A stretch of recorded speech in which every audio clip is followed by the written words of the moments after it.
ஜும்மா மேடைகளில் பேசக்கூடிய பயான்களாக இருக்கட்டும், இதுவெல்லாம் யாருக்குன்னு சொன்னா போதையால பாதிக்கப்படாம இருக்கக்கூடியவர்கள் எப்படி நம்மளை சேஃப் பண்ணி கொள்றது, நம்முடைய பிள்ளைகளை எப்படி பாதுகாத்துக் கொள்றது, இப்படிப்பட்டவர்களுக்கு தான் அதிகமாக பயனளிக்குமே தவிர ஆல்ரெடி போதையில டீப்பா உள்ளுக்கு ஆனவர்களுக்கு இந்த பயான் எல்லாம் என்ன பயனளிக்காது. அவங்களுக்கு ட்ரீட்மெண்ட் தான் பண்ணணும். அது சம்பந்தமான விஷயங்களை நான் சொல்லுவேன். அப்ப ஃபர்ஸ்ட் நம்ம புரிஞ்சு கொள்ளணும், நாமும் நம்முடைய குடும்பம் நம்மை சார்ந்தவர்களை பாதுகாத்துக் கொள்றது எப்படி, என்ன மாதிரி இதிலிருந்து நம்ம விடுதலை அடைகிறது என்பதை என்ன செய்யணும், புரிந்து கொள்ளணும்.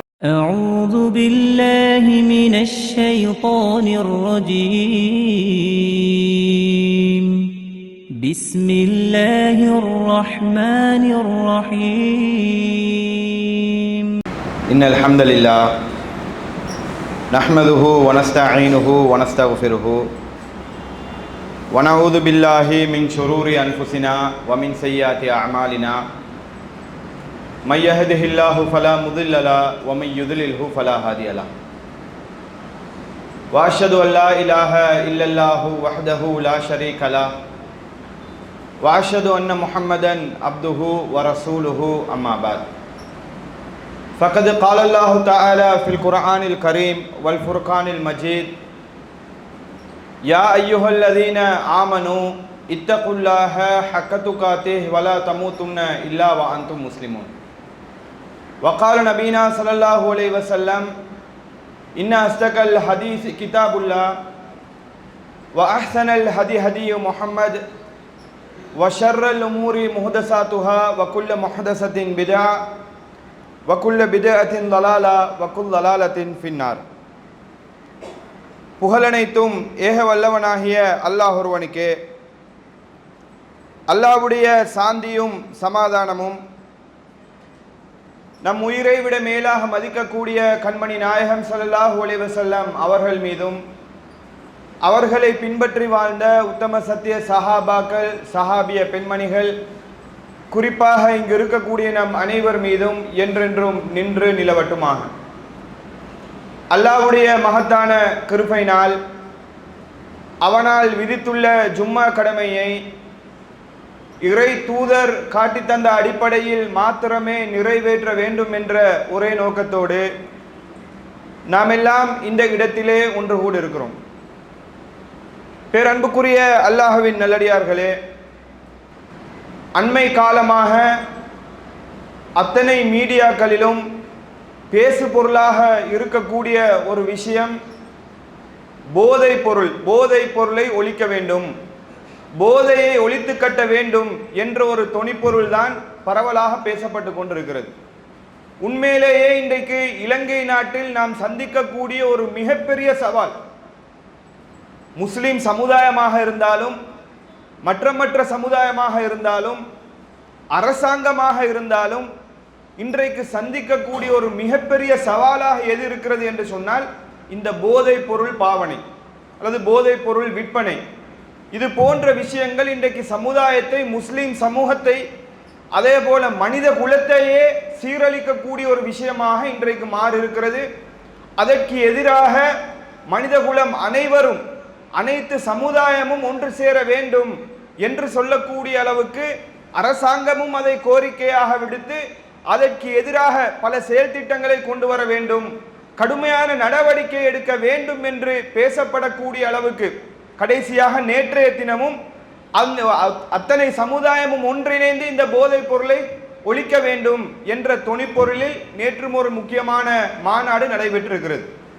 அப்ப இந்த போதைப் பொருளை ஒழிக்கிறது எப்படி ஒழிக்கிறது, இந்த போதை பழக்கத்தை இல்லாமக்கணும் என்று சொன்னால், அல்லது இலங்கையிலிருந்து இந்த போதைப் பொருளை ஒழிக்க வேண்டும் என்று சொன்னால் அதை எப்படி ஒழிக்கிறது, அதற்கான வழிமுறைகள் என்ன என்பது சம்பந்தமான பேசிக்கான நாலேஜ் நமக்கு இருக்கணும்.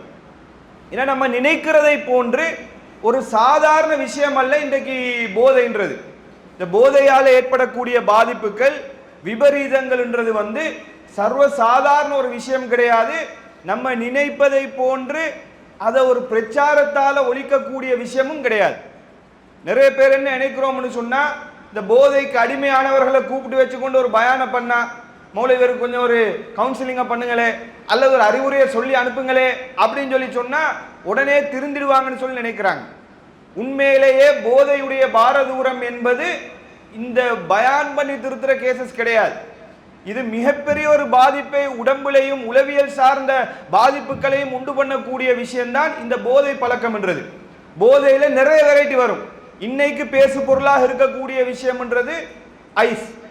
ஆரம்ப காலங்களில் ஹெரோயின், இந்த குடுன்னு சொல்லுவோமே, இது போன்ற விஷயங்கள் பெரிய அளவுக்கு இருந்தாலும் இன்னைக்கு அதையும் தாண்டி அதைவிட பாதிப்பை உண்டு பண்ணக்கூடிய ஐஸ் என்று சொல்லக்கூடிய போதை பொருள் தான் பரவலாக எல்லா பகுதியிலுமே இருக்குது. ஆரம்பத்தில் உங்களுக்கு தெரியும், போதை என்று சொன்னாலே அதுக்கு கொழும்புல இந்த நம்ம ஏரியாவை தான் ஃபேமஸா பேசுவாங்க. மாளிகாவத்தன்னு சொன்னா என்ன, அது வந்து போதை சார்ந்த விஷயத்துக்கு ஃபேமஸான ஏரியா என்று சொல்லக்கூடிய அளவுக்கு நிலை இருந்துச்சு. ஆனா இன்றைக்கு நிலவரம் மாறி மாளிகாவத்தன்னு ஒரு குறிப்பிட்ட ஏரியா சொல்றதுக்கெல்லாம் கிடையாது. இலங்கையில மூளை முடுக்கெல்லாம் கிராமங்கள் பட்டி தொட்டி எல்லாம் இந்த போதையுடைய பாதிப்பு அதிகரித்து ஆண்கள் பெண்கள் என இந்த போதை பிசினஸும் சர்வ சாதாரணமாக என்ன செஞ்சிருக்குது, பரவி இருக்கக்கூடிய ஒரு நிலையை பார்க்கிறோம். இதனால பாதிப்பை பார்த்தீங்கன்னு சொன்னா, கடைசியாக ஒரு கருத்து கணிப்புல எந்த அளவுக்கு இந்த போதையினால பாதிக்கப்பட்டிருக்கிறாங்கன்னு சொன்னா, பாடசாலை ஸ்டூடெண்ட் இவங்க மட்டும் கிட்டத்தட்ட 2,98,000 சம்திங் ஸ்டூடெண்ட் பாதிக்கப்பட்டிருக்கிறாங்க. அதாவது சுமாராக 3 லட்சம் மாணவ மாணவிகள், மாணவர்கள் 3 லட்சம் பேர் இந்த போதையால ஸ்கூல் படிக்கக்கூடிய ஆட்கள் பாதிக்கப்பட்டிருக்கிறாங்கன்னு சொன்னா, யோசிச்சு பாருங்க இதனுடைய பாரதூரம் எந்த அளவுக்கு இன்னைக்கு மனித குலத்துல இது பரவி இருக்குது, சமூகத்துக்கு மத்தியில இது பரவி இருக்குது என்பதை நம்ம என்ன செய்யணும், புரிந்து கொள்ள வேண்டும். அப்ப இந்த போதை சம்பந்தமாக இந்த போதை ஒழிக்கணும்னு சொன்னா, முதலாவது இந்த போதை சம்பந்தமான ஒரு பேசிக்கான நாலேஜ் இருக்கணும். இதை எப்படி வந்து நம்ம ஐடென்டிஃபை பண்றது, எப்படி இந்த போதை கடுமையானவங்க எப்படி இருப்பாங்க, எப்படி நம்முடைய குழந்தைகளை பிள்ளைகளை பாதுகாக்கிறது என்பதை நம்ம புரிந்து கொள்ளணும். அப்ப இந்த பிரச்சாரங்கள் பயான்கள் என்பது வந்து போதையால பாதிக்கப்பட்டாக்களுக்கு அல்ல, நல்லா புரிஞ்சு கொள்ளணும். நம்மளும் வந்து போதைக்கு எதிராக நிறைய பொதுக்கூட்டங்கள் தொடர்ச்சியாக போட்டு வரோம். இன்னைக்கு கூட என்ன வெலிகம பகுதியில் ஒரு பொதுக்கூட்டம், இப்படி ஒவ்வொரு ஜும்மா மேடைகள்ல பேசக்கூடிய பயான்களாக இருக்கட்டும், இதுவெல்லாம் யாருக்குன்னு சொன்னா, போதையால பாதிக்கப்படாம இருக்கக்கூடியவர்கள் எப்படி நம்மளை சேஃப் பண்ணி கொள்றது, நம்முடைய பிள்ளைகளை எப்படி பாதுகாத்துக் கொள்றது என்பதற்கு தான் அதிகமான, அப்படிப்பட்டவர்களுக்கு தான் அதிகமாக பயனளிக்குமே தவிர ஆல்ரெடி போதையில டீப்பா உள்ளுக்கு ஆனவர்களுக்கு இந்த பயான் எல்லாம் பிரச்சாரம் என்ன பயனளிக்காது. அவங்களுக்கு ட்ரீட்மெண்ட் தான் பண்ணணும். அது சம்பந்தமான விஷயங்களை நான் சொல்லுவேன். அப்போ ஃபர்ஸ்ட் நம்ம புரிஞ்சு கொள்ளணும், நாமும் நம்முடைய குடும்பம் நம்மை சார்ந்தவர்களை பாதுகாத்துக் கொள்றது எப்படி, என்ன மாதிரி இதிலிருந்து நம்ம விடுதலை அடைகிறது என்பதை என்ன செய்யணும், புரிந்து கொள்ளணும். ஏன்னா இன்றைக்கு போதையை பற்றி இன்றைக்கு பொதுவாக எல்லாருடைய அபிப்பிராயம் என்னன்னு சொன்னா, நமக்கு எதுக்கு வம்பு, எவனோ செஞ்சுட்டு போறான், நான் செய்யல தானே, ஏண்ட புள்ள குட்டி செய்யல தானே, நம்ம பேசாம ஒதுங்கி இருந்துட்டு போவோம், இதுல நம்ம தலை போட தேவையில்ல, நம்ம சத்தம் இல்லாம இருந்தேன்னு சொன்னா நமக்கு பிரச்சனை இல்லாம இருந்துட்டு போயிடலாம் என்ற மனநிலையில தான் இன்றைக்கு நம்மில் பலர் இருக்கிறோம். சொல்ல போனால் இதனுடைய விளைவு தான் இன்றைக்கு இந்த அளவுக்கு போதை பழக்கம் அதிகமாக இருக்கிறதுக்கும் காரணம். என்ன, பக்கத்து வீட்டுல தானே விற்கிறான், நம்ம விற்கலையே, நம்ம புள்ள எப்படியுமே மார்க்கத்தோடு இருக்க போது சம்பந்தப்படாது என்ற ஒரு நம்பிக்கை, நம்ம குடும்பத்துல இல்லதானே என்ற ஒரு நம்பிக்கை. இது எப்படின்னு கேட்டா, அல்லாஹ்வுடைய தூதர் ஸல்லல்லாஹு அலைஹி வஸல்லம் அவர்கள் ஒரு உதாரணம் சொல்லி காட்டுறாங்க. எப்படின்னு கேட்டா, ஒரு கப்பல்ல பயணிக்கிறாங்க. கப்பல்ல வந்து 2 மாடி இருக்குதுன்னு வைங்களே, அதுல வந்து ஒரு சாரார் மேல் மாடியிலையும் ஒரு சாரார் கீழ் மாடியிலையும் இருக்கிறாங்க. இருக்கும்போது கீழ் மாடியில் இருக்கக்கூடிய ஆளுக்கு தண்ணி தேவைப்பட்டன்னு சொன்னா மேல் மாடியில் இருக்கக்கூடிய ஆட்களை கடந்து சென்று தான் போய் எடுக்கணும். இது மேல் மாடியில் உள்ள ஆட்களுக்கும் டிஸ்டர்பா இருக்கும். கீழ் மாடியில் இருக்கக்கூடிய ஆட்கள் யோசிக்கிறாங்க, நம்ம எதுக்கு போய் மேல போய் கஷ்டப்பட்டு தண்ணி எல்லாம் எடுத்துட்டு இருக்கணும், நம்ம கீழே இருந்து நம்ம பகுதியில ஒரு ஓட்டையை போட்டு, கப்பல்ல கீழே தானே தண்ணி இருக்க போகுது, ஓட்டையை போட்டு தண்ணி எடுத்தேன்னு சொன்னா யாருக்கும் டிஸ்டர்ப் இல்லாம நம்ம வாட்டுக்கு பயன்படுத்திட்டு போகலாம் என்ற அடிப்படையில ஒரு ஓட்டை போடும்போது மேல் இருக்கக்கூடியவர்கள் கண்டுகொள்ளாம இருந்தா, அதை பார்த்துட்டு அவன் பகுதியில தானே ஓட்ட போடுறான், நமக்கு என்ன இன்று சத்தம் இல்லாம இருந்தோம் என்று சொன்னா இதனுடைய பாதிப்பு மேல் மாடியில் இருக்கக்கூடிய ஆட்களையும் சேர்த்து தான் பாதிக்கும். அவனும் சேர்ந்துதான் நாசமா போவான், அவனும் சேர்ந்துதான் அழிஞ்சு போவான் என்பதை அல்லாஹ்வுடைய தூதர் சொல்றாங்க. அப்ப என்ன சப்ஜெக்ட்னு சொன்னா, நம்ம கண் முன்னாடி ஒரு தவறு நடக்குதா, அதை தட்டி கேட்காமல் இருந்தால் அதனுடைய பாதிப்பு, அதனுடைய விளைவு வந்து நம்மையும் சேர்ந்துதான் வந்தடையும். நாளைக்கு நாங்களும் பாதிக்கப்படுவோம், நம்முடைய வீட்டுக்கும் வந்து நிற்கும். அப்போ ஃபர்ஸ்ட் இந்த போதை ஒழிக்கணும்னு சொன்னா முதலாவது ஸ்டெப் என்னன்னு சொன்னா, இதை எல்லாரும் சேர்ந்து தான் ஒழிக்கலாம். ஒருத்தர் 2 பேர் பிரச்சாரம் பண்றதுனாலயோ இது ஒரு சாரார் விழிப்புணர்வு பிரச்சாரம் பண்றதுனால இல்லாமக்க முடியாது. எல்லாரும் கைகோர்ந்து இதை வந்து நான் விட மாட்டோம், இது எனக்கு தெரிஞ்சன்னு சொன்னா அதுக்கு எதிராக நான் செயல்படுவேன் என்ற அடிப்படையில் ஃபர்ஸ்ட் எல்லாரும் முடிவெடுத்தால் தான் அடுத்த ஸ்டெப் போகலாம். இது முதல் விஷயம். 2வது விஷயம், இந்த போதையால பாதிக்கப்பட்டவர்களுடைய மனநிலை எப்படி இருக்கும்ன்றதை நம்ம புரிஞ்சு கொள்ளணும். இந்த போதை நம்ம சாதாரணமா நினைச்சிட்டு போறோம் இல்லையா, இது ஒரு விஷயமா அப்படின்ற அளவுக்கு நம்ம யோசிக்கிறோம். மார்க்கம் இதை முழுமையாக கண்டிக்குது, எல்லாரும் தெரிஞ்ச விஷயம். அல்லாஹ்வுடைய தூதர் ஸல்லல்லாஹு அலைஹி வஸல்லம் சொல்றாங்க, குல்லு முஷ்கிரின் ஹராம், போதை ஏற்படுத்தக்கூடிய எல்லாமே ஹராம். அது சிகரெட்டா இருந்தாலும் சரி, பீடியா இருந்தாலும் சரி, அது வந்து ஐஸா இருந்தாலும் சரி, எந்த ட்ரக்ஸா இருந்தாலும், எந்த போதை பொருளாக இருந்தாலும் மார்க்கம் வந்து அதை முழுமையாக என்ன செய்யுது, தடுக்குது, ஹராமாக்குது. அதுக்கு மார்க்கத்தில் அனுமதி இல்லைன்றது எல்லாருக்குமே தெரியும். இதுல என்னன்னு சொன்னா, இதுல பாதிக்கப்பட்டவர்களுடைய மனநிலை எப்படி இருக்கும், ஏன் இதை விடாம அவங்க தொடர்ந்து செய்யறாங்கன்னு சொன்னா, இதுல வந்து ஹோமோன்ல ஏற்படக்கூடிய சேஞ்ச், ஹோமோன் சேஞ்சுன்னு சொன்னா உடம்பு மூளையில வந்து டோபமைன் சொல்லி ஒரு ஹோமோன் கிரியேட் ஆகும். இது வந்து நம்முடைய இன்பத்தை தரக்கூடிய ஹோமோன், அதாவது நம்ம சந்தோஷமா ஃபன்னா இருக்கிறேன்னு சொல்லுவோம் இல்லையா, அந்த மாதிரி அந்த ஃபன்னை ஏற்படுத்தக்கூடிய அந்த ஆத்தல்னு சொல்லுவோம், அந்த ஆத்தலை ஏற்படுத்தக்கூடிய ஹோமோன் என்று சொன்னா இந்த டோபமைன், இங்கிலீஷ்ல பிளஷரை ஏற்படுத்தக்கூடிய ஹோமோன். இது மனிதனுக்கு நோமலா ஒவ்வொரு சந்தர்ப்பத்தில் என்ன செய்யும், அது ஏற்படும். சாப்பிடும்போது, நல்ல சாப்பாடுகளை சாப்பிடும்போது என்ன செய்யும், அந்த ஹோமோன் கிரியேட் ஆகும். அதுதான் நம்ம திரும்ப திரும்ப அதை செய்யணும்னு நமக்கு தூண்டும். அப்ப இது நோமலாக ஏற்படக்கூடிய விஷயம். இந்த ட்ரக்ஸால பாதிக்கப்பட்டவனுக்கு இந்த ஹோமோன் எந்த அளவுக்கு கிரியேட் ஆகும் என்று சொன்னா, புரிந்து கொள்றதுக்காக வேண்டி சொல்றதாக இருந்தா, ஒரு மனிதனுக்கு தன்னுடைய வாழ்நாள்ல இயற்கையாக இந்த டோபமைன் என்ற ஹோமோன் எந்த அளவுக்கு கிரியேட் ஆகும், மேக்சிமம் எப்ப கிரியேட் ஆகும் என்று சொன்னா, ஒரு விருப்பமானவர்களுடைய அரவணைப்புல இருக்கும்போது தான் அது வந்து அதிகமாக கிரியேட் ஆகும். உதாரணமா ஒரு தாய் பிள்ளை என்ற உறவு நெருக்கமாக இருக்கும்போது, ஒரு சின்ன பிள்ளை, அந்த டைமுக்கு அது கிரியேட் ஆகும். எந்த அளவுக்கு கிரியேட் ஆகும்னு சொன்னா, கிட்டத்தட்ட 250 யூனிட், 250 நெனோமோல்னு சொல்லுவாங்க. அதே போல ஒரு இல்லறத்துல ஈடுபடும் போது மனிதனுக்கு அதிகமான அந்த டோபமைன் கிரியேட் ஆகும். அது கிட்டத்தட்ட 200 நெனோமோல்னு சொல்லக்கூடிய அளவுக்கு தான் என்ன செய்யும், மூளையில் அது கிரியேட் ஆகும்.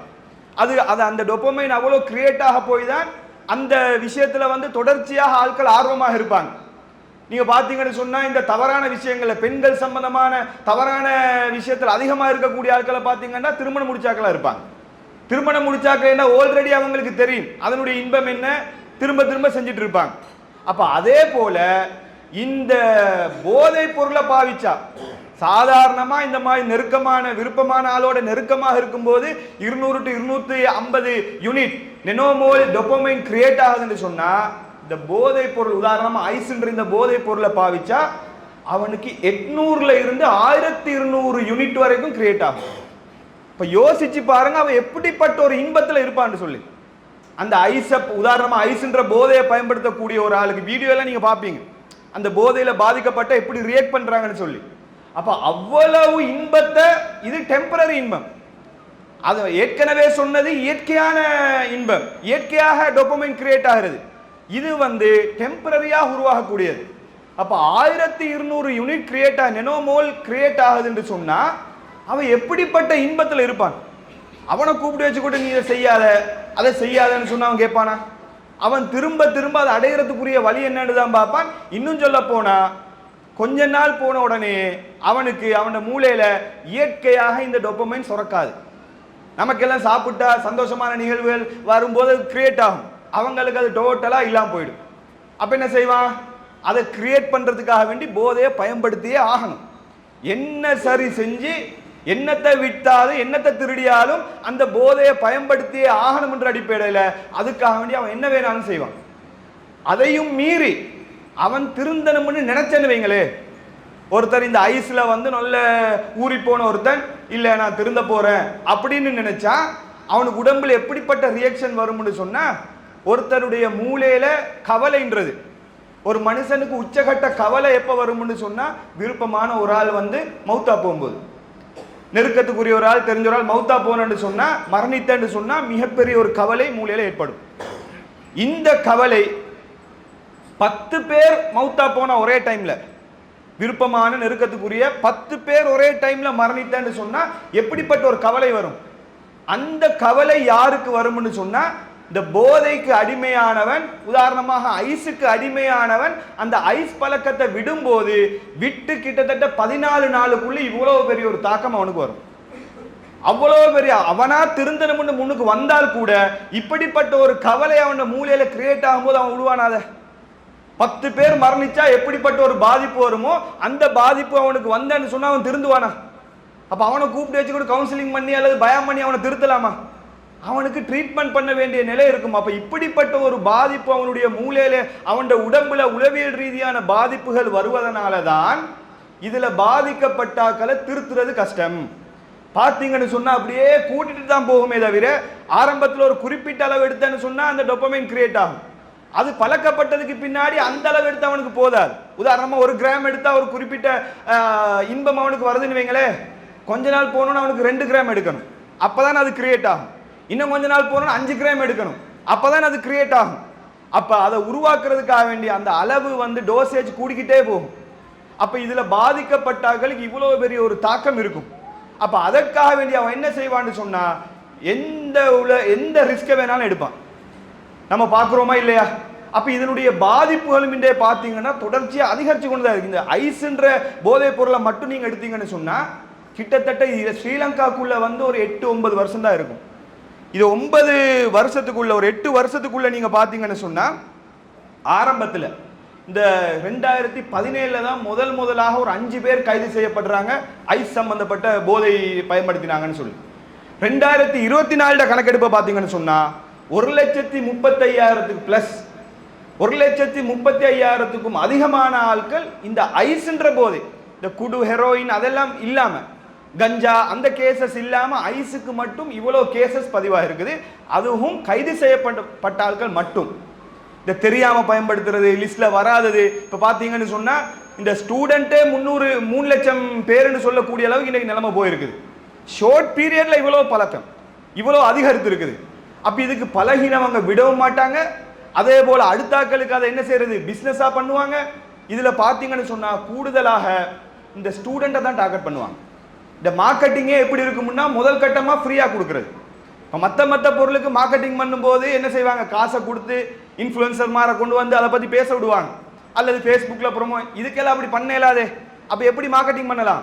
இவங்க இன்வெஸ்ட் பண்ணி என்ன செய்வாங்கன்னா, முதல் கட்டமா ஃப்ரீயா இருந்தா கொடு, சாப்பிட்டு பாரு, இதை சாப்பிட்டு பாரு அப்படின்னு முதல் கட்டமா கொடுத்த உடனே மூளையில வந்து அது கிரியேட் ஆக மாட்டோப்பமே, அடுத்து அவனுக்கு ஆட்டோமேட்டிக்கா அது தேவைப்படும். இவன் அதுக்கப்புறம் கொடுக்காம இருக்கும்போது அவனா தேடி வந்து அதை எடுத்துட்டு போவான். அப்ப இவ்வளவு பேர், இன்னும் சொல்ல போனா கவலைக்குரிய விஷயம் என்னவென்று சொன்னால், ஆரம்பத்துல வந்து இந்த போதையை பத்தி பேசும்போது இளைஞர்கள் சொல்லித்தான் பேசும், ஆம்பளை பிள்ளைகள் தான் பாதிக்கப்படுறாங்க. இன்றைக்கு நிலவரம் மாறி பெண்கள் உட்பட பொம்பளை பிள்ளைகளும் இதுல அடிமையாக இருக்கிறாங்க. ஏன்னு கேட்டா, அதனால வரக்கூடிய, உதாரணமா ஐஸ் எடுத்துக்கிட்டீங்கன்னு சொன்னா, ஐஸ்னால வரக்கூடிய சைடு எஃபெக்ட் என்னன்னு சொன்னா நிறைய சைடு எஃபெக்ட் இருக்குது. அதுல ஒண்ணு என்னன்னா, உடம்பு குறையும், உடம்பெல்லாம் அப்படியே ஸ்லிம்மா உள்ளியா போகும். இன்னைக்கு ஒபேசிட்டின்றது பெரிய ஒரு பிரச்சனையா இருக்குதான் எல்லாருக்கும், உடம்பு கூட இருக்கிறது. அப்ப அதை குறைக்கிறதுக்கு என்ன செய்யணும், என்ன செய்வாங்கன்னு சொன்னா, இதை பயன்படுத்துங்க, இதை பயன்படுத்தினா உடம்பு குறையும். அப்ப உடம்பை குறைக்கணும்ன்றதுக்காக பயன்படுத்தி பாதிக்கப்பட்டார்கள் ஒரு சாரா. இப்படி வெரைட்டியா இதால வந்து மாணவிகள் வந்து இந்த ஐஸ்ன்ற போதை பொருளால மட்டுமே பாதிக்கப்பட்டிருக்கக்கூடிய ஒரு நிலையை பார்க்கிறோம். அப்ப இது ஒரு சாதாரண விஷயமா என்ன செய்யக்கூடாது, நினைச்சிடக்கூடாது. இன்னும் சொல்ல போனா, இந்த ஐஸ் அண்மை காலத்துல 600 கிலோ ரோ மெட்டீரியல், அந்த ஐஸை இது போதை பொருளை கிரியேட் பண்ணக்கூடிய பொருள் வந்து 600 கிலோ மாட்டிப்பட்டுச்சு. இதெல்லாம் சின்னொரு எம்ஜி கணக்கில் பயன்படுத்துற விஷயம் வந்து கிலோ கணக்கு மாட்டிப்பட்டிருக்குன்னு சொன்னா யோசிச்சு பாருங்க, மாட்டிப்படாத கிலோ எவ்வளவு ஸ்ரீலங்காவில் நடமாடி இருக்கும்னு சொல்லி. அதெல்லாம் டிஸ்ட்ரிபியூட் ஆயிருந்தான்னு சொன்னா முழு ஸ்ரீலங்காவே மலிக்கிறதுக்கு போதும். அவ்வளவு பாதிப்பு. இதனால என்ன பிரச்சனைன்னு சொன்னா, இதனால பாதிக்கப்பட்டார்கள் உடல் ரீதியான நிறைய நோய்கள் பிரச்சனைகள் அதெல்லாம் ஒரு பக்கம் இருந்தாலும், இதுல ஃபர்ஸ்ட் நிறைய பாதிப்புகள் ஒரு முக்கியமான பாதிப்பு என்னன்னு சொன்னா, சமூக ரீதியா பாத்தீங்கன்னு சொன்னா ஃபர்ஸ்ட் குடும்பம் சீரழிவு. இந்த போதையில பாதிக்கப்பட்ட உடனே குடும்பம் சீரழிஞ்சு சின்னாபின்னமா போகும். ஏன்னு கேட்டா அவனுக்கு பொறுப்பே இருக்காது. இந்த போதையில பாதிக்கப்பட்டாக்களை பாத்தீங்கன்னு சொன்னா எல்லா குடும்பமும் நடுத்தரில் இருக்கும் பாருங்க. எல்லாம் மனைவிமார் பிச்சை எடுத்துக்கிட்டு இருப்பாங்க, அடுத்தாக்கள்கிட்ட கையேந்தி கொண்டு இருப்பாங்க. ஏன்னு கேட்டா மாப்பிள்ளைக்கு குடும்பத்தை பார்க்கணும்ன்ற சிந்தனையே வராது. அவன்ட டாக்கெட் அவன்ட டொப்பமைனை எப்படி கிரியேட் பண்றது, எப்படி அதாவது எப்படி ட்ரக்ஸுக்கு நம்ம வாங்குறது, ட்ரக்ஸை குடிக்கிறது எப்படி, அதுக்காக வேண்டி அவன் என்ன செய்வான்னு சொன்னா குடும்பத்தை பார்க்க மாட்டான். குடும்பம் சீரழியும், புள்ள குட்டி சீரழியும். அங்க குடும்பம் டேமேஜ் ஆனன்னு சொன்னாலேயே முழு செட்டப்பும் சின்னாவின்னமா போகும். அதனாலதான் ஷைத்தான் என்ன பண்றான்னு கேட்டா முத வேலையா குடும்பத்தை பிரிக்கிறத டார்கெட் பண்றான். ஒரு குடும்பம் பிரிஞ்சிட்டுன்னு சொன்னா, குடும்பம் செதஞ்சிட்டுன்னு சொன்னா அதோட புள்ள குட்டிகள் சின்னாமின்னமா போவாங்க. நாளைக்கு அந்த பிள்ளைகள் அதே தொழில இறங்குவாங்க. அப்ப குடும்பத்தினுடைய செட்டப்பே சின்னாவின்னமா போறது. அடுத்து பாத்தீங்கன்னு சொன்னா உள்ள மிகப்பெரிய ஒரு பிரச்சனையே திருட்டு. திருட்டு மட்டும் இல்ல, பொதுவாக இன்னைக்கு பார்க்கக்கூடிய இந்த ஷூட்டிங் கேசஸ் எடுத்துக்கொள்ளுங்களேன். போய் வந்து எங்க நீதிமன்றத்தில் கோர்ட்லேயே போய் சுட்டுட்டு போவான். ரோட்ல போயிட்டு இருக்கும்போது சும்மா சர்வசாதாரணமா சுடுவான். யாரை சுடுற எவனை சுடுறான்னு இல்லாம சும்மா சிம்பிளா இந்த விளையாட்டு கன் எடுத்துட்டு போய் சுடுற மாதிரி ஆட்களை சுட்டுட்டு வரான். இதெல்லாம் என்ன கேஸ்ன்னு நினைக்கிறீங்க? மூளை அந்த அளவுக்கு எல்லாம் யோசிக்காது. எந்த அளவுக்கு இது நம்ம பாதிக்கப்படுவோமே, நம்மளை பிடிப்பாங்களே, அரெஸ்ட் பண்ணுவாங்க, அதெல்லாம் அவனுக்கு வேலை செய்யாது. அவன்கிட்ட டார்கெட் ஒரு அமௌண்ட்டை கொடுத்தா நமக்கு ட்ரக்ஸை வாங்கணும், அதுக்கு என்ன வேணாலும் செய்வான். அவன்கிட்ட டார்கெட்டை அடைகிறதுக்கு எவ்வளோ பெரிய ரிஸ்கேம் அவன் எடுக்க ரெடியாக இருப்பான். எவ்வளோ பெரிய திருட்டுனா நீங்க பாருங்க, எவ்வளோ சிசிடிவி மாட்டி வச்சிருப்போம். அசால்ட்டா அவன் பாட்டு கலாண்டு போயிட்டே இருப்பான். இந்த வாகனத்துல இந்த ரோட்டுக்கு முன்னாடி வாகனத்தை நிப்பாட்டினு சொன்னா தொழுதுட்டு வார கேப்புள்ள கண்ணாடியை கழட்டிட்டு போவான். ஆட்டோல வந்து என்ன இந்த பேட்டரியை கழட்டிட்டு போவான், டயரையே கழட்டிட்டு போவான். அதை புடிபடுவான், கேமரால படுமே, முகம் தெரிய வருமே, அதெல்லாம் அவனுக்கு பிரச்சனையே இல்லை. நீ கேமரா எடுத்துக்க, வீடியோ சோசியல் மீடியால போடு, வேண்டிய செய், போலீஸ்ல கொண்டு போய் கொடு, என்ன செஞ்சாலும் நான் எந்த வேலையை பார்ப்பேன்னு சொல்லி அவன் பாட்டுக்கு வேலையை செஞ்சுட்டு போவான். ஏன்னு கேட்டா அவனுக்கு அவ்வளவுதான் வேலை செய்யும். அதனால தான் இதை வந்து ட்ரக்ஸை ஒழிக்காம இந்த பிரச்சனைகளை இல்லாமக்க இயலாது. நாளைக்கு பள்ளிவாசலுக்குள்ள வீட்டுக்கு வந்து கோட்டுள்ளுக்கு வந்தே சுட்டுட்டு போறான்டா, அதை விட வேற என்ன பாதுகாப்பு பிரச்சனை? போலீஸ் ஸ்டேஷன் உள்ளுக்கு வந்தே சுட்டுட்டு போவான், இதை விட வேற என்ன? பிரதேச சபை உள்ளுக்கு வந்து சுட்டுட்டு போறான். அப்ப இந்த பிரச்சனையை ஒழிக்கணும்னு சொன்னா இது வந்து எங்க இருந்து வருதுன்னு சொன்னா இதெல்லாம் எல்லாமே கடைசி கட்டத்தை பார்த்தீங்கன்னு சொன்னா ட்ரக்ஸா தான் இருக்கும், அதனுடைய விளைவாகத்தான் இருக்கும். அப்ப இதை ஒழிச்சா தான் நாட்டில் இந்த மாதிரி பிரச்சனைகள் என்ன செய்யலாம், ஒழிக்கலாம். அப்ப இந்த போதைன்றது இந்த மாதிரி திருட்டு பிரச்சனையாக இருக்கட்டும், நிம்மதியா வீட்டில் இருக்க முடியாது. வீட்டில் வந்து ஆள் இருக்கிறானா இல்லையா அவன் பாட்டுக்கு வந்து திருடிட்டு போயிட்டே இருப்பான். இது அதே போல ஹைவேல எல்லாம் திருடுறதா தகவல் வந்துச்சு கொஞ்ச நாள். ஹைவேல இருக்கிற நட்ஸ் எல்லாம் கலட்டி இதெல்லாம் ஆணியெல்லாம் கலட்டிட்டு போய் அதை விற்கிறான். அவனுக்கு அந்த ட்ரக்ஸ் அடைகிறதுக்கு என்ன வேணாலும் அவன் செய்வான். அதே போல பாத்தீங்கன்னா நிறைய வேற விதமான நோய்கள் இது ஏராளமாக என்ன செய்யும் அவங்கள வந்து இப்படி இந்த போதைன்றது வந்து ஏராளமான பிரச்சனைகளை உண்டாக்கக்கூடிய விஷயம். ஸோ இதுல இருந்து விடுபடணும்னு சொன்னா முதலாவதாக நாங்கள் என்ன புரிஞ்சு கொள்ளணும்னா இந்த பயான் பண்ணி திருத்துறதெல்லாம் சாத்தியம் குறைவுன்றதை ஃபர்ஸ்ட் புரிஞ்சு கொள்ளணும். பயான் எல்லாம் யாருக்கு, இந்த போதை ஒழிப்பு பொதுக்கூட்டங்கள் இதெல்லாம் யாருக்குன்னு சொன்னா இதுல இருந்து பாதுகாத்துக் கொள்றதுக்கு, என் புள்ளைய பாதுகாத்துக் கொள்ளணும், நாம் பாதுகாத்து இதுக்காக வேண்டித்தானே தவிர ஆல்ரெடி ட்ரக்ஸ்ல பாதிக்கப்பட்டாலுக்கு ட்ரக்ஸை பத்தி பேசினவனுக்கு இன்னும் அது இன்ட்ரெஸ்ட் கூடும், போய் குடிச்சிட்டு வரணும்னு தான் அவனுக்கு நினைக்கும். அவனுக்கு ட்ரீட்மெண்ட் பண்ணணும். இன்றைக்கு ட்ரீட்மெண்ட் பண்றதுக்குரிய சகல ஏற்பாடுகளும் இருக்குது. அதுக்குரிய இதெல்லாம் அரசாங்கமும் இன்னும் எக்ஸ்ட்ராவா அதுக்கு வந்து அரேஞ்ச் பண்றதாக அறிவித்திருக்கிறாங்க. ஸோ ட்ரீட்மெண்ட் பண்ணாம இதிலிருந்து திருந்த இயலாது. ரெண்டாவது விஷயம், ட்ரீட்மெண்ட் பண்ண போற இடத்த அதை சரியா கண்காணிக்கணும். நிறைய இடங்கள்ல பாத்தீங்கன்னா அங்கதான் கூடுதலா இஷ்யூவாங்க. ஜெயில பிடிச்சி போடுவோம் அவனை வந்து திருத்தணும்னு சொல்லி, அங்க கூடுதலா ட்ரக்ஸ் இஷ்யூவாகும். அப்ப இந்த மாதிரி கேசஸை வந்து என்ன செய்யணும், அது அதிகாரத்தில் இருக்கக்கூடிய ஆட்கள் தான் என்ன செய்யணும்னு சொன்னா அதை கண்காணிக்கணும். ஃபர்ஸ்ட் இது. ரெண்டாவது விஷயம், இதுல இருந்து நீங்க பிள்ளைகளை நம்முடைய சந்ததிகளை பாதுகாக்கணும்னு சொன்னா எல்லாமே பெற்றோரோட பொறுப்புல தான் வந்து மெயின் சப்ஜெக்ட் வந்து பெற்றோர்கள் தான். பெற்றோர்கள் தான் பிள்ளைகளோட விஷயத்துல பொறுப்பு. ரசூல சொல்றாங்க குல்லு மௌலுதின் யூலது அல் ஃபித்ரா, எல்லா பிள்ளைகளும் பிறக்கக்குள்ள நல்ல பிள்ளையா தான் பிறக்குது. அதை வந்து யூத கிறிஸ்தவர்களாக மாத்துறது யாருன்னு சொன்னா பெற்றோர்கள் தான். அப்படின்னு ஒரு புள்ள பிறக்கும் போது இயற்கையா நல்ல ஒரு புள்ளையா தான் இருக்கும். அந்த பிள்ளையை நாசமாக்குறது யாருன்னு சொன்னா பெற்றோர்களோட வளர்ப்பு தான். ஸோ வளர்ப்புன்றது முக்கியம். பிள்ளைகளை வளர்க்கும் போது நாங்கள் யோசிப்போம், இந்த விஷயம் எல்லாம் பாதிப்பை உண்டாக்குமான்னு யோசிப்போம். பட் பாதிப்பை உண்டாக்கும்.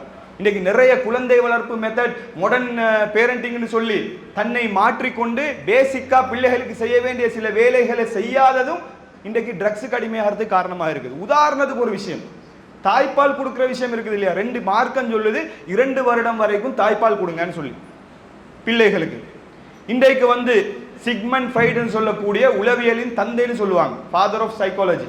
அவர் என்ன சொல்றாருன்னு சொன்னா, பிள்ளைகளை வந்து ஒவ்வொரு காலகட்டத்தை பிரித்து இந்த முதல் பீரியட் இருக்குது, இந்த முதல் 2 வருஷம் 1.5 வருஷம், இதுல அந்த பிள்ளைகள் வாய் வழியாகத்தான் உலகத்தை அவங்க பார்க்குறாங்க. அந்த இன்பத்தை எல்லாம், அந்த பிள்ளைகளுடைய இன்பம்ன்றது வந்து வாய் வழியாகத்தான் இருக்கும். எனவே 1.5 வருஷத்துக்கு அவருடைய மார்க்கம் வந்து 2 வருஷம் சொல்லுது, தாய்ப்பாலை முழுமையாக கொடுக்கணும். தாய்ப்பால் கொடுக்கறதுல மிஸ்டேக் பண்ணன்னு சொன்னா பெருத்ததுக்கு பின்னாடி அவர் வந்து வாய் வழியாக பயன்படுத்தக்கூடிய ட்ரக்ஸுக்கு வந்து அடிமையாக மாறுவாங்க. சைக்காலஜியில பேசப்படக்கூடிய ஒரு முக்கியமான விஷயம் என்னன்னு சொன்னா, தாய்ப்பால் கொடுக்கறத மிஸ்டேக் பண்ணீங்கன்னு சொன்னா பிள்ளை பெருத்ததுக்கு பின்னாடி ட்ரக்ஸுக்கு அடிமையாக மாறுவாங்க. அந்தந்த வயசுல கொடுக்கப்பட வேண்டிய இன்பம் அந்த பிள்ளைக்கு கொடுக்கப்படாட்டி அதை எப்படி கம்ப்ளீட் பண்ணுவாங்கன்னு சொன்னா ட்ரக்ஸை பயன்படுத்தி தான் கம்ப்ளீட் பண்ணுவாங்க. நம்ம யோசிக்க மாட்டோம், ட்ரக்ஸ் யூஸ் பண்றான். டீப்பா யோசிச்சு பார்த்தா இதுவும் ஒரு காரணமாக இருக்கும். அப்ப இன்னைக்கு நிறைய பேர் தாய்ப்பால் கொடுக்கறதுக்கு அவாய்ட் பண்றாங்க. அது வந்து சிரமமா இருக்குது, கஷ்டமா இருக்குது, அழகுக்கு பாதிப்பா இருக்குது. அப்ப அது எங்க பாதிப்பை உண்டாக்குதுன்றதை பாருங்க. அப்ப இது வந்து புள்ள பிறந்ததோட கண்காணிக்க வேண்டிய விஷயம். அடுத்த விஷயம் என்னன்னு சொன்னா, பிள்ளைகளோட திரும்ப திரும்ப இந்த பிரச்சாரங்கள், ஏற்கனவே சொன்ன மாதிரி இந்த பயான் நிகழ்ச்சிகள், இதை திரும்ப திரும்ப பிள்ளைகளுக்கு கேட்க விடுறது, ட்ரக்ஸுக்கு எதிரான விஷயங்களை பற்றி பேசும்போது அவர்கள் அந்த விழிப்புணர்வை கொடுக்கிறது, திரும்ப திரும்ப பெற்றோர்கள் சொல்றது இது கூடாது இது கூடாதுன்றத ஸ்ட்ராங்கா ஆள் மனசுல பதிய வைக்கணும். இப்ப உதாரணமாக பன்றி இறைச்சி எடுத்துக்கொள்ளுங்க. முஸ்லீம் சமூகத்துல எவ்வளவு பெரிய பாவம் பண்ணாலும் பண்டி இறைச்சி தின்ன மாட்டான். பாத்துருக்கீங்களா? ட்ரக்ஸுக்கு அடிமையானவங்க கூட பண்டி இறைச்சி தின்னுவானா? ஐஸ்ல வந்து உச்சகட்டத்தில் இருக்கக்கூடியவங்க கூட பண்டி இறைச்சி அதுகாரம் சாப்பிட மாட்டான்னு. பண்டி பேரை சொன்னாலே சில நேரங்களில் மார்க்க நாலேஜ் குறைவான ஆட்கள் ஜும்மா மேடையில் பண்டின்னு சொல்றாங்க, இதை ஒரு விமர்சனமாக்கினாலும் ஆக்குவாங்க. அந்த அளவுக்கு அது ஒரு பாரதூரமான வார்த்தையாக பேசப்படுது. என்ன காரணம்னா, சின்ன வயசுல அது அப்படி சொல்லி வளர்க்கப்பட்டிருக்கு. பண்டின்னு சொன்னா செலவா சொல்லி வாயை கழுகுனுவாங்க. இப்படியெல்லாம் மார்க்கம் சொல்லல, அந்த வார்த்தையை சொன்னாலே அது கட்டக்காலன்னு தான் சொல்லுவாங்க, பண்டின்னு சொல்ல விட மாட்டாங்க. ஏன்னா அது அவ்வளவு திரும்ப திரும்ப திரும்ப சொல்லி அது ஒரு ஆக மோசமான விஷயம். பன்றின்றாலே நமக்கு அதுக்கு சம்பந்தமே கிடையாது இன்று ஆள் மனசுல ஸ்ட்ராங்கா பதிஞ்சிருக்கதா இல்லையா? எவ்வளவு பாவம் பண்றோம், பண்டி இறைச்சி பக்கம் போக மாட்டான். அவனுக்கு அந்த இன்ட்ரெஸ்டே வராது, ஐடியாவே வராது. என்ன காரணம்னா, ஆள் மனசுல சின்ன வயசுல இருந்தே சொல்லி சொல்லி சொல்லி வளர்த்ததுனால அது ஸ்ட்ராங்கா பதிஞ்சிருக்குது. என்ன செஞ்சாலும் அதன் பக்கம் போகப்படாது. அப்ப அந்த மாதிரி பிள்ளைகளுக்கு நாங்க என்ன செய்யணும்னு சொன்னா, திரும்ப திரும்ப அந்த பாவமான காரியத்தை சொல்லி சொல்லி இது பாதிப்பு செய்யக்கூடாது. சிகரெட்ல இருந்து ஆரம்பிக்கணும். சிகரெட் எல்லாம் இன்னைக்கு பேசுறதுக்கும் டைம் இல்லை. ஏன்னா ஐஸ் வந்து உச்சகட்டத்தில் இருக்கிறதுனால பிரச்சனையே அங்கிருந்து ஆரம்பிக்கிறது தான். அப்ப சிகரெட் வந்து அதை விட மோசம் ஒரு கோணத்துல பார்க்கும்போது. அப்ப இப்படி வந்து திரும்ப திரும்ப பிள்ளைகளுக்கு என்ன செய்யணும்னு சொன்னா சொல்லி கொடுக்கணும்.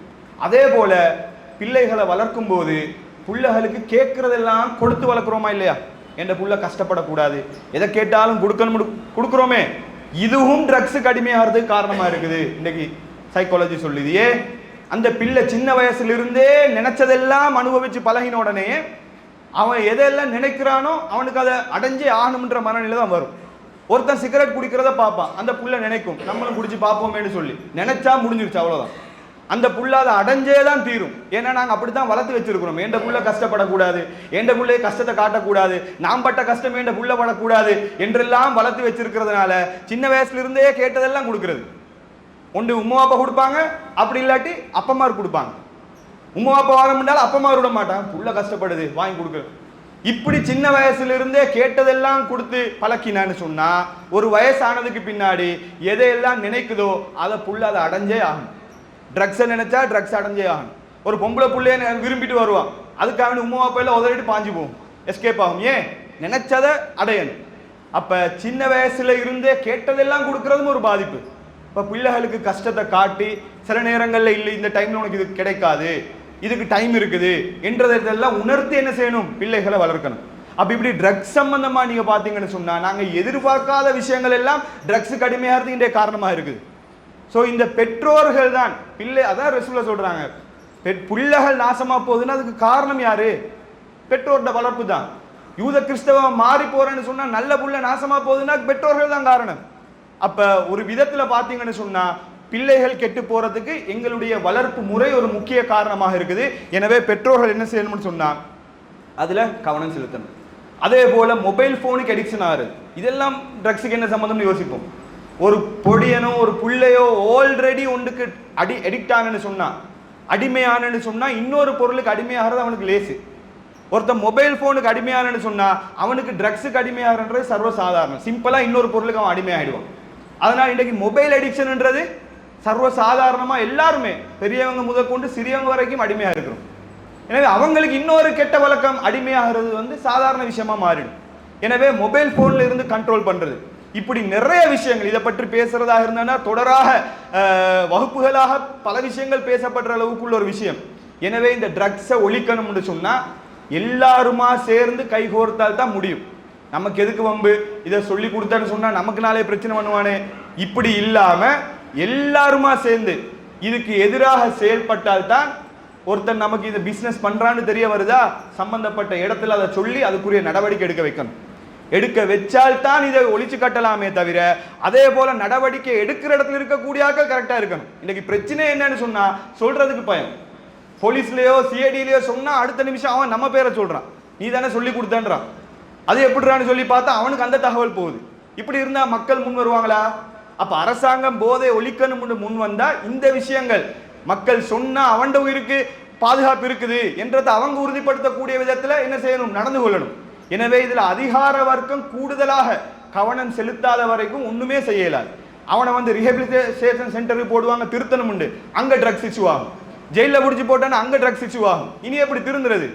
எனவே அந்த விஷயங்களையும் கூடுதலாக கவனம் செலுத்தணும். எனவே இந்த போதைக்கு எதிராக அனைவரும் ஒன்று திரண்டு இந்த போதையை ஒழிச்சு கட்டினால்தான் ஒரு ஒளிமயமான இலங்கையை உருவாக்க முடியும், நல்ல திறமையான நல்ல சமுதாயத்தை உருவாக்க முடியும் என்ற தகவலையும் கூறி முதல் உரையை நிறைவு செய்கிறேன். அதே போல ட்ரக்ஸை ஒழிக்கிறதுக்கு இன்னும் செய்ய வேண்டிய ஒரு முக்கியமான பகுதி என்னன்னு சொன்னா அதுக்குரிய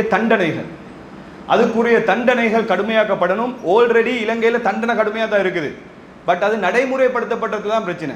எவனாச்சும் ஒருத்தன் ட்ரக்ஸ்ல பிடிபட்டு போவான், அவன் காசை கீசை கொடுத்து என்ன செய்வான், அதை அளவை குறைச்சி பெயில வெளியே வந்துடுவான். இதுதான் உள்ள விஷயம். ஆல்ரெடி என்ன மாதிரி சட்டங்கள் இருக்குதுன்னு சொன்னா ஒரு 2 கிராமுக்கு உட்பட்ட மாதிரி ஒரு போதைப் பொருள் பிடிபட்டன்னு சொன்னா 3 to 5 வருஷம் ஜெயில் தண்டனை. அதே போல அதை விட 2 to 5 கிராம் வரைக்கும் போதைப் பொருளோட பிடிபட்டன்னு சொன்னா 7 to 10 வருஷம் தண்டனை ஃபைனல்ல இருக்கும். அது வேற. அது போக அதை விட அதிகமாக 5 கிராமுக்கும் மேல பிடிபட்டன்னு சொன்னா மரண தண்டனை சட்டத்தில் இருக்குது. இன்னைக்கு 5 கிராம் கிலோ கணக்கில் பிடிபடுது. எவனுக்காலும் மரண தண்டனை நடந்திருக்குதா? அதை ஹோல்ட் பண்ணிருக்குன்னு வைங்களே, ஜெயிலில் வருஷ கணக்காக இருக்கிறான்.